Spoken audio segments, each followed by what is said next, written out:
Planetary systems outside our own are like distant cities, whose lights we can see twinkling, but whose streets we can't walk.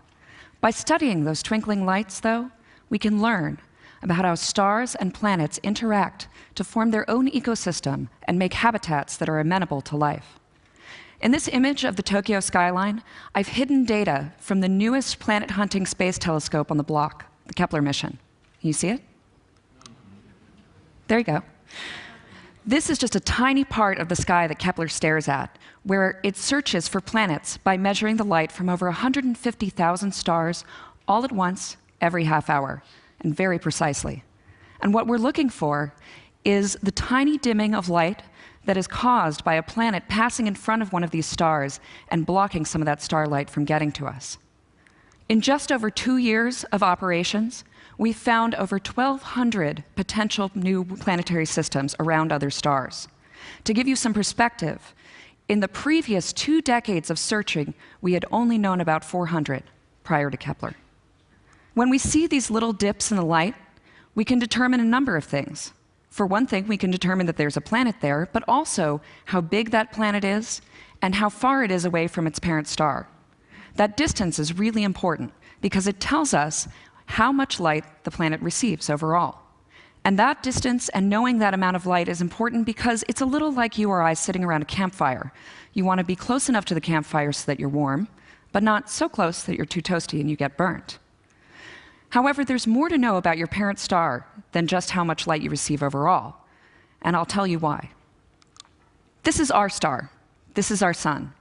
It's shown here in visible light. That's the light that you can see with your own human eyes. You'll notice that it looks pretty much like the iconic yellow ball, that sun that we all draw when we're children. But you'll notice something else, and that's that the face of the sun has freckles. These freckles are called sunspots, and they are just one of the manifestations of the sun's magnetic field. They also cause the light from the star to vary, and we can measure this very, very precisely with Kepler and trace their effects. However, these are just the tip of the iceberg. If we had UV eyes or X-ray eyes, we would really see the dynamic and dramatic effects of our sun's magnetic activity, the kind of thing that happens on other stars as well.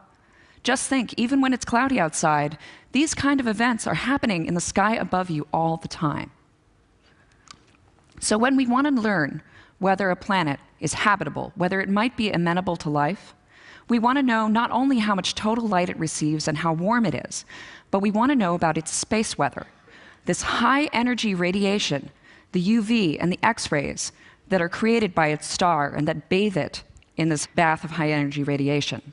And so, we can't really look at planets around other stars in the same kind of detail that we can look at planets in our own solar system. I'm showing here Venus, Earth, and Mars, 3 planets in our own solar system that are roughly the same size, but only one of which is really a good place to live. But what we can do in the meantime is measure the light from our stars and learn about this relationship between the planets and their parent stars to suss out clues about which planets might be good places to look for life in the universe. Kepler won't find a planet around every single star it looks at.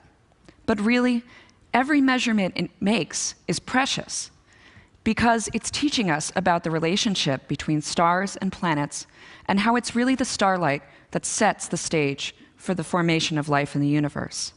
While it's Kepler, this telescope, the instrument that stares, it's we, life, who are searching.